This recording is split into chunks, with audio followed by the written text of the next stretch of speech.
Well, some of the messages of La Salette, Lady of La Salette, were brought to us because they were rediscovered by a Father Morteville. He found the original letters of the two visionaries addressed to Pope Pius IX. Our Lady said, the priests, by their wicked lives, by their irreverence, by their impiety. So this is the first part of the message.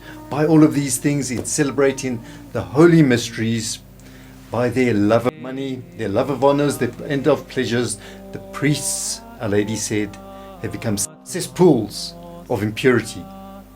And in fact, vengeance is hanging over their heads. Her words, not mine.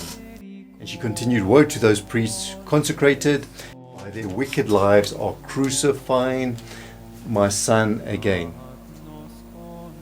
And the sins of these dedicated to God, in fact, cry out. The chiefs and the leaders of the people of God, so I guess that's both the religious and the secular, have neglected prayer and penance. And so the devil has bedimmed their intelligence.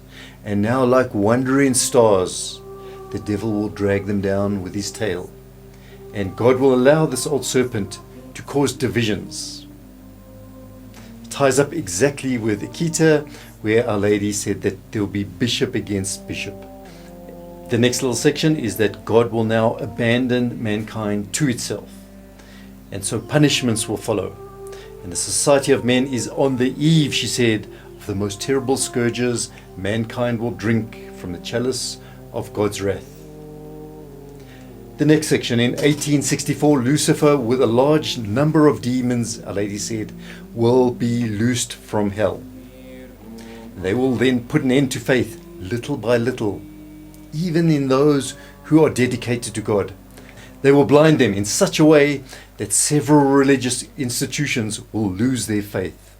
And she continues that evil books will then be abundant, and everywhere a universal slackening of all that concerns the service of God. So irreverence will basically enter into the sanctuary of God. They'll have great power over nature, she said, and churches will be built to serve these spirits. And people will be transported from one place to another by these evil spirits. She says even on occasions the dead will be brought back to life. So are we not seeing this? A parallel church preaching and development of a parallel gospel. And in all places there will be extraordinary wonders, Our Lady continues, because true faith has died and a false light now shines on the world. And woe to those princes of the church whose only occupation in these times will be to heap wealth upon wealth and to preserve their authority and their proud domination at all costs. The vicar of my Son will have much to suffer. For a time the church will be the victim of a great persecution. This will be the time of darkness, and the church will suffer a terrible crisis. And as the holy faith of God is forgotten, every individual will now wish to be their own guide, superior to his fellow men.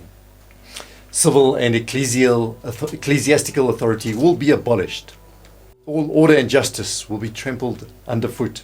Nothing will be seen but murder, hatred, jealousy, falsehood, and discord. And the Holy Father, because of this, will suffer greatly. I will be at his side, she says, to receive his sacrifice. And the wicked will make several attempts on his life, but they cannot harm him. And then all civil governments will have one and the same plan, and that is to abolish and to do away with all religious principles, and to make way for materialism, atheism, spiritualism, and vice of every kind. In 1865, a Lady of La Salette continued that there will be desecration of the holy places. The flowers of the church, they will decompose. They'll be forgotten, and the devil will make himself like the king of all hearts. May those in charge of the religious communities be on their guard against the people they must receive. The devil will resort to every trick then to introduce sinners into religious orders. The love of carnal pleasures will be spread over all the earth.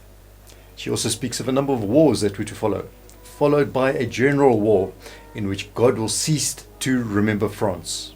In describing the wars, at the first blows of the thundering sword, the mountains and all nature will tremble.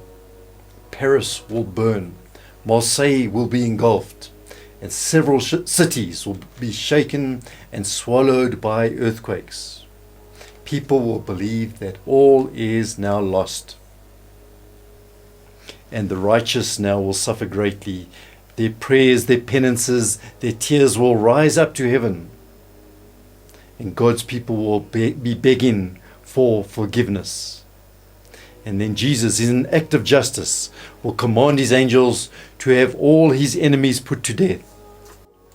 And suddenly the persecutors of the church will just perish. The earth will become desert, like a Lady of La Salette said. After which peace, and Jesus will be served, worshipped, and glorified. And then the new rulers will be the right hand, the right arm of the Holy Church, and the gospel will then be preached everywhere. But the peace will not last long, a lady says. Just 25 years of plentiful harvests, and men will forget their sins are the cause of all of these troubles. And that's going to lead then into the forerunner of the Antichrist. After which she moves into describing those apocalyptic times. The annihilation of worship of God. The earth will be struck with calamities, plagues, famines, wars. The last war to be fought will be by the Antichrist. She even describes the Antichrist would be born of an immoral Hebrew nun, as she puts it, and his father will be a bishop. And during these times the seasons will be altered. Rome will also lose the faith and become the seat of the Antichrist. And the demons of the air, together with the Antichrist, will perform great wonders, and men will become more and more perverted. The church will be eclipsed, a Lady of La Salette says, and the world will then be in dismay. And at this point, Enoch and Eli will arrive, will come back, and men of goodwill will believe and be comforted by them. Finally, Eli and Enoch are put to death, and then fire will fall from heaven. And now is the time in which the abyss is opening. The king of darkness rises proudly out of the abyss in the air, but the breath of Saint Michael will kill him. And then he and all of his followers will be plunged into the chasms of hell. And so there we have it. Those are the actual words of a lady given to Melanie. She's here describing the full spectrum from her time to our times and right into the future. And it's really up to us to be wise in our interpretation. What applies right now? Are we perhaps living in the prefigure of the end times? I do thank you for watching. And please help us with this apostolate by subscribing to our channel and liking and sharing these videos with your friends and with your colleagues.